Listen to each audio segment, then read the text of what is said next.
Every now and then, we all need a little spark. Have you ever been to like a seminar, or maybe like you have a teacher or someone, or you've been to a talk where you just want to get out and photograph because the person is just so good and motivates you and you want to grab your camera and go running?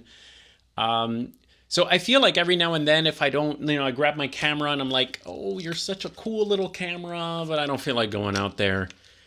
Every now and then I'll watch certain videos and certain YouTubers that are kind of like that talk, the seminar that just starts to build up the little motivation we need, the little fire. So I made a little list, but we're just going to call it part one. Maybe part two can be you in the comments. Give us some YouTubers and some videos maybe you've watched.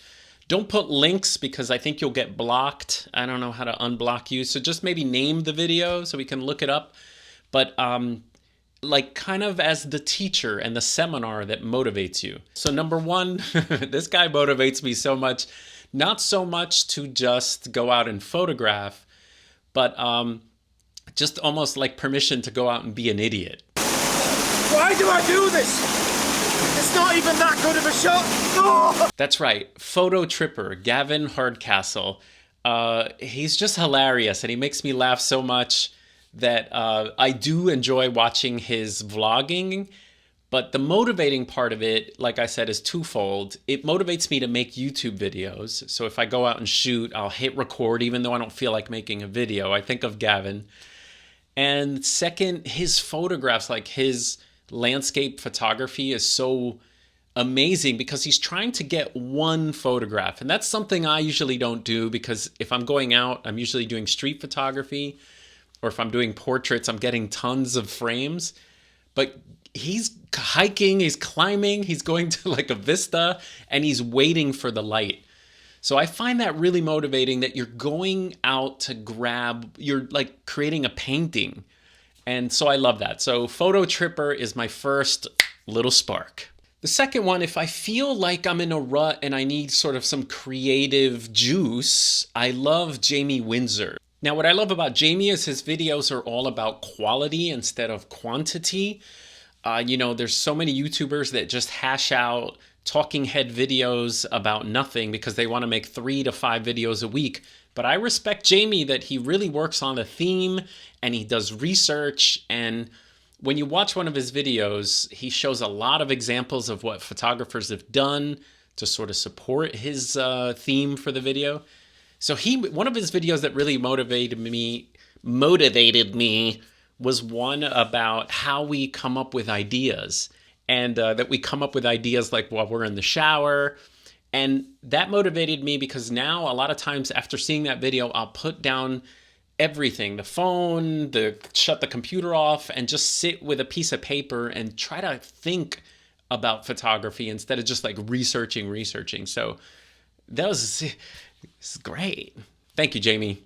Okay, third is Sam, Optical Wanderer. He does a lot of point of view street photography, but he's going out and talking about composition. So every time I don't feel like going out, I'll watch one of his videos because he's talking about what he's thinking. And he actually inspired me to make my POV 56 millimeter video that I made. I'll link it up below. Sam inspired me to go and hook up a GoPro to my chest, which felt super ridiculous, but you guys really liked that video. All right, if I need a little motivation about bringing a story to life, or bringing a neighborhood to life, or just going to a spot and sort of capturing it, I like Volandes for that, because he does videos in Detroit and he brings Detroit through YouTube to us. And he recently did this series on what it's like to take photos in the hood versus photos in the suburbs. I just thought that was so great. It's motivating to use your photographs to tell a story. And I feel like I don't do it enough. And so it's always nice to watch Volandes for that. All right, if my portrait posing is a little stale and I need some kind of ideas, I love to watch Julia Trudy. She's a photographer from Australia and she photographs mostly women. And she just has her subjects moving and doing different things that I, as a dorky male, probably don't think about, asking my subjects to sort of turn their shoulder down. So she's got great tips on posing and great tips on how to get your subject to move. And so for posing tips, Julia Trudy. All right, number 4 is Samuel Streetwise. Samuel Streetwise motivates me because he's getting out there and he's shooting. But I also love that he focuses on collabing with others. And since I have no friends, but more than just his black and white street photography, which is wonderful, more than him going out and collabing with others, which I love watching, I think he's an example of you watch YouTubers because you just like the person. And so Samuel Streetwise, I like watching his videos because he's a cool guy. He could just talk about just about anything and you kind of listen. So he motivates me in that I know sometimes I make videos and I don't know why people are watching me. Like, what? That was such a dumb video. And I'm reading the comments and people are like, this is the best video ever. And I understand it when I watch Samuel Streetwise because it could just be him sitting on a rock talking about street photography and I'll listen. So now I'm a foodie and I love photography. And if you put them together, you get food photography. And one of my favorites is Joni Simon. She's from The Bite Shot. And but by the way, I love her, like the colors on her YouTube. She's recently switched to Nikon too for like Nikon food colors. But just like her style of food photography and her video style, I love those clean colors. And I just love listening to her too talk about food photography. So she motivates me to sort of, when you don't feel like going out, but you just maybe in your home or you just want to like think about light and photograph indoors. I love Joni for her food photography.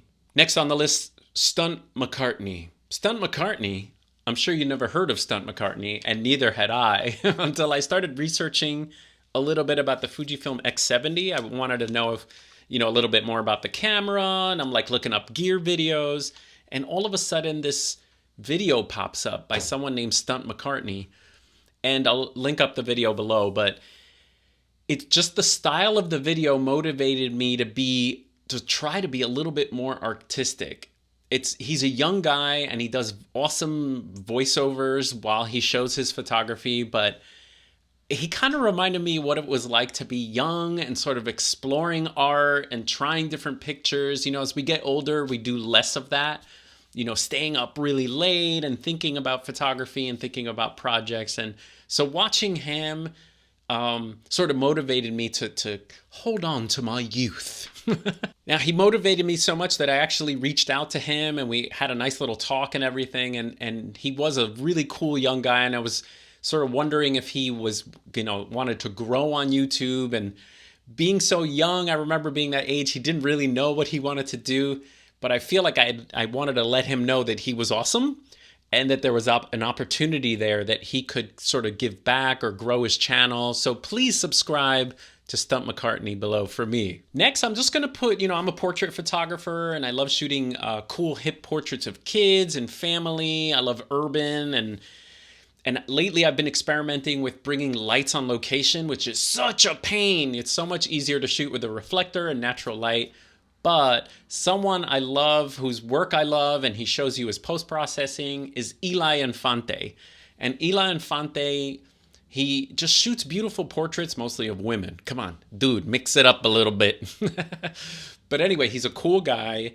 His colors are wonderful. He shows you his process. And he just motivates me to bring that light out. Because it's so easy to just bring a reflector. But to make yourself stand out, sometimes you need a little motivation, the stuff that is kind of a pain, getting the light, rolling the light, setting the light up. And he has the luxury of working with models and people who are expecting that. I mostly work with young teens and kids and moms and dads. So when they see a light being set up, sometimes it's not the same thing. But I need reminders every now and then. And Eli Enfante is an excellent reminder. Sean Tucker, I had to throw them in there. I'm sure a lot of you have watched his videos, but I love his topics about he makes you think about the process of photography instead of going out blindly and just shooting everything. So one of my favorite videos of his is about shadows and embracing the shadows. And that really helped me a lot when I was working on my noir camera. Here it is right here. And I started to be less afraid of just crunching my blacks. And lately I've been experimenting with just really contrasty, taking some of my old street photography photos and making them real contrasty, thanks to Sean Tucker. And last, I'm going to end with like sort of a conglomeration of one channel because it has Gavin Hoey, it has Joe McNally, Seth Miranda's on there, and one of my favorite people to watch and listen to, just like Samuel Streetwise, Daniel Norton, who is great to listen to for photography advice, and check out his channel too. I put him in the Autorama channel. That's what this last motivating one is, because that's a wealth of information with so many different photographers. It's kind of cheating. It's not like one person. But Gavin Hoey just gives you so many ideas with setting up lights, and like you're like, wow, he just did that in his living room, you know? Joe McNally's a master of speed lights. When I first started grabbing speed lights and little lights, the fact that he can make, do a commercial shoot with these tiny little speed lights, super motivating. Drawing diagrams of where he put one speed light under some desk or something. I'm like, oh, I never thought of that. Seth Miranda's just seems like a really cool guy. No BS. So if he's talking about gear and he's talking about the process, he kind of just gives you straight talk. So he's very motivating. And again, Daniel Norton just goes through his process and shows you how lighting works and all that stuff. So Adorama, a good resource. All right, give me yours below, and I'll see you next time.